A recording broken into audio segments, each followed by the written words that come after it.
Welcome back to Study Simple CBSE. Today let's look at the second part of the line by line explanation of the chapter Nelson Mandela Long Walk to Freedom. If you're watching my video for the first time, please consider subscribing. Now let's move on to the chapter. That day had come about through the unimaginable sacrifices of thousands of my people whose suffering and courage can never be counted or repaid. So Nelson Mandela is saying that that day had come. Which day? The day when Nelson Mandela became the president of South Africa had come due to the sacrifices of thousands of people, the people of South Africa, whose suffering and courage can never be counted or repaid. We can never repay the suffering and the courage of those people due to whom South Africa is now a free country. I felt that day, as I have on so many other days, that I was simply the sum of all those African patriots who had gone before me. So here he is saying that he is just the sum total of all the African patriots who had gone before him. Patriots are the people who lay down their lives for their country. So he is saying that he is just a sum total of the African patriots who had gone before him. That long and noble line ended and now began again with me. He's calling them long and noble line because they were all noble because they had sacrificed their lives for the welfare of the country. And now it has again began back with him.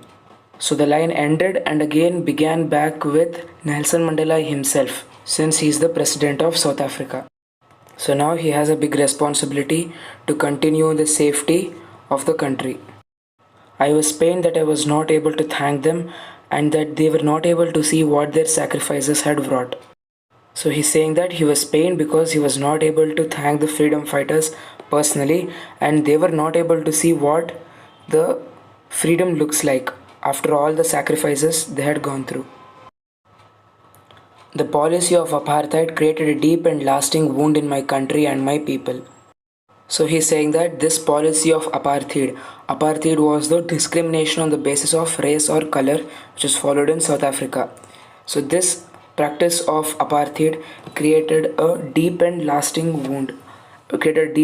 lasting wound in my country and my people. So this remained as a wound in the country and the people of South Africa. All of us will spend many years, if not generations, recovering from that profound hurt. So he's saying that all of us were the people of South Africa who had been discriminated and they will remember this for years if not generations, recovering from that profound hurt. To get recovered from that hurt, they'll remember it for generations to come. Since it will take a long time for them to recover from this profound hurt. Profound hurt is a hurt which is very intense. But the decades of oppression and brutality had another unintended effect, and that was that it produced the Oliver Tambo's, the Walter Sisulu's, the Chief Luthulus, the Yusuf Dadus, the Bram Fishers, and the Robert Sobukwe's of our time.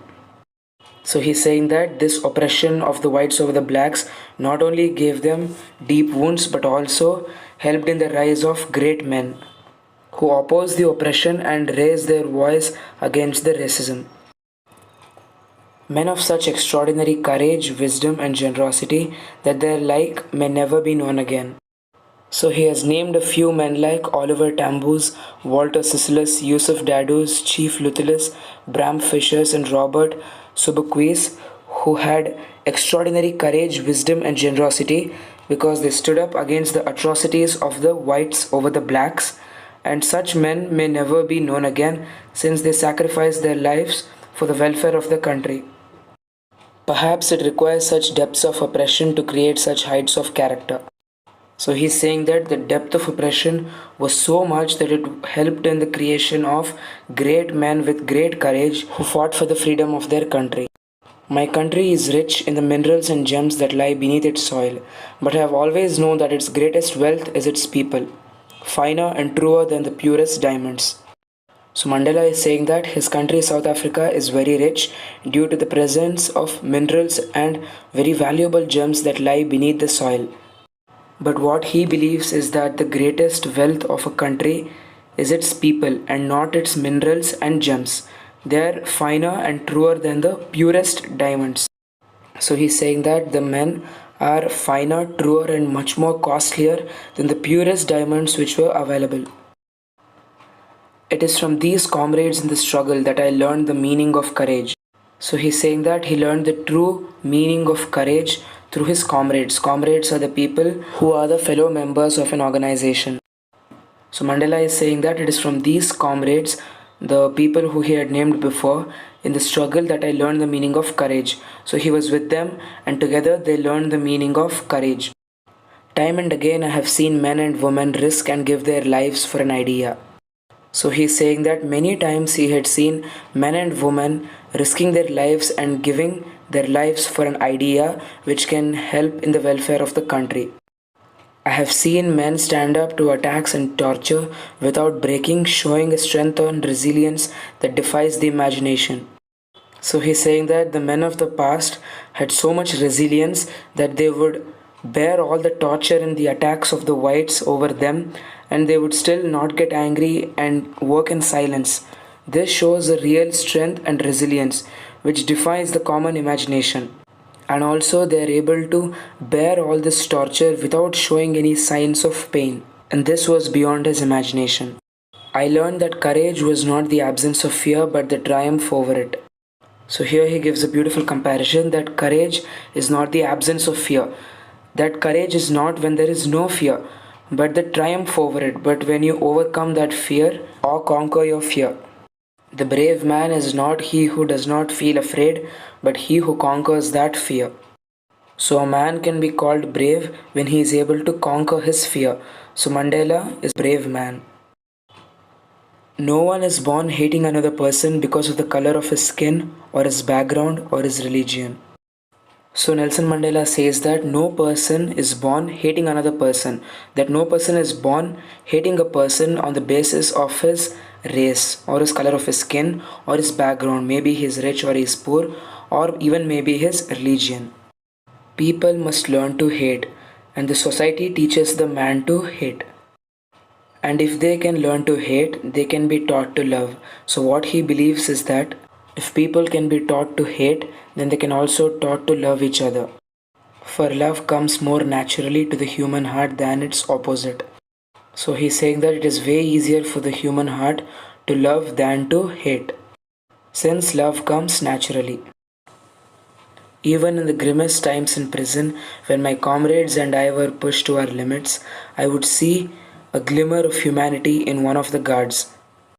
So he's saying that even in the grimmest times means the serious or the very sad times, when he and his comrades were pushed to their limits, which means when they were made to suffer the most. He's saying that he could see a glimmer of humanity in one of the guards.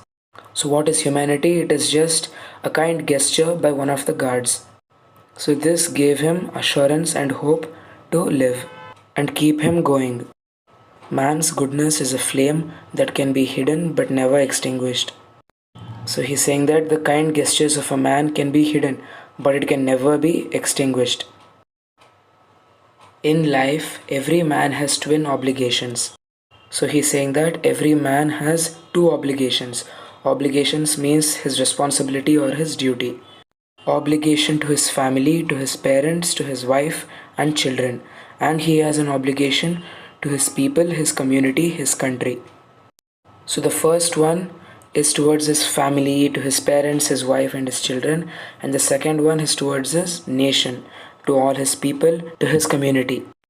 In a civil and humane society, each man is able to fulfill those obligations according to his own inclinations and abilities.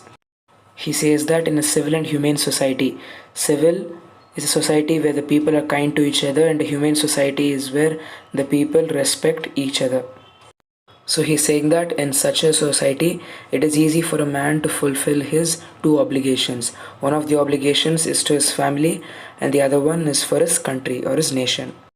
But in a country like South Africa, it was almost impossible for a man of my birth and color to fulfill both of these obligations. So he's saying that to manage these obligations is almost impossible for a man who was born black in South Africa to fulfill both of these obligations. In South Africa, a man of color who attempted to live as a human being was punished and isolated. He's saying that in South Africa, if a man of color means here a black person who attempted to live as a human being, who attempted to live as a normal person, like going to his job, was punished and isolated. Isolated means he would not be given the freedom to do anything that he wants. He would be kept separately from the society. In South Africa, a man who tried to fulfill his duty to his people was inevitably ripped from his family and his home and was forced to live a life apart, a twilight existence of secrecy and rebellion. So he's saying that if any person tried to fulfill his duty to his family or his nation, was ripped from his family, that is, he was separated from his family and he was forced to live apart. So, what is twilight existence? It is living in the dark, existence in the dark. Secrecy means living without anyone noticing him. So, a twilight existence of secrecy and rebellion. I did not in the beginning choose to place my people above my family, but in attempting to serve my people, I found that I was prevented from fulfilling my obligations as a son, a brother, a father, and a husband. So he's saying that in the beginning, even he, like others, used to place his family above the nation. But then, when he was trying to attempt to serve his people, he found that he was prevented to fulfill his duties or his responsibilities as a family person, as a son, as a brother, as a father, and a husband. That is, he was not able to live happily with his family. I was not born with a hunger to be free. He's saying that he was not born with a hunger to be free. That is, he did not have the problem of the apartheid. I was born free, free in every way that I could know.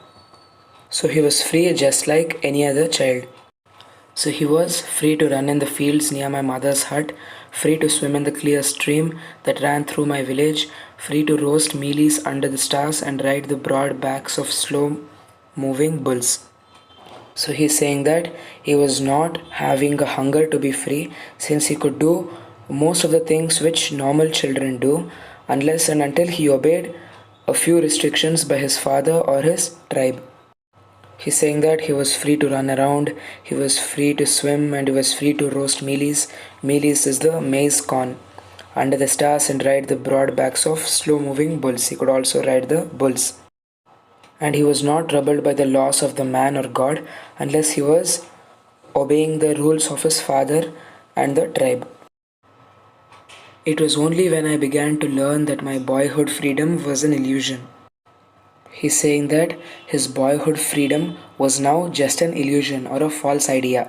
When I discovered as a young man that my freedom had already been taken away from me, that I began to hunger for it. So only when he became a young man he understood that his freedom had been taken away from him, and now he had to beg for his freedom and obey certain rules and regulations. At first, as a student, I wanted freedom only for myself, the transitory freedoms of being able to stay out at night, read what I pleased, and go where I chose. So he's saying that when he was a student, he only wanted freedom for himself and transitory freedoms. Transitory freedoms are the freedoms which are not permanent but temporary. So he wanted small freedoms like being able to stay out at night, read what he wanted to, or go where he wanted to. Later, as a young man in Johannesburg, I yearned for the basic and honorable freedoms of achieving my potential, of earning my keep, of marrying and having a family, the freedom not to be obstructed in a lawful life. So, when he was a young man in Johannesburg, he wanted the basic and honorable freedoms of achieving his potential, that is, having a job, of earning his keep, that is, to save some of them, of marrying and having a family. He wanted to have a family, and the freedom not to be obstructed in a lawful life. He wanted to be safe by law and not to be obstructed, that is, and he didn't want anyone to obstruct him from doing this. But then I slowly saw that not only was I not free, but my brothers and sisters were not free. But all of these wishes he then understood that was not possible, because he slowly started to realize that he was not free, and not only him but his brothers and sisters, his siblings were also not free. I saw that it was not just my freedom that was curtailed, but the freedom of everyone who looked like I did. So he's saying that it was not only his freedom which was captured, but the freedom of all the people who were around him. All had the same life and had no freedom and could not do anything which they wanted to do.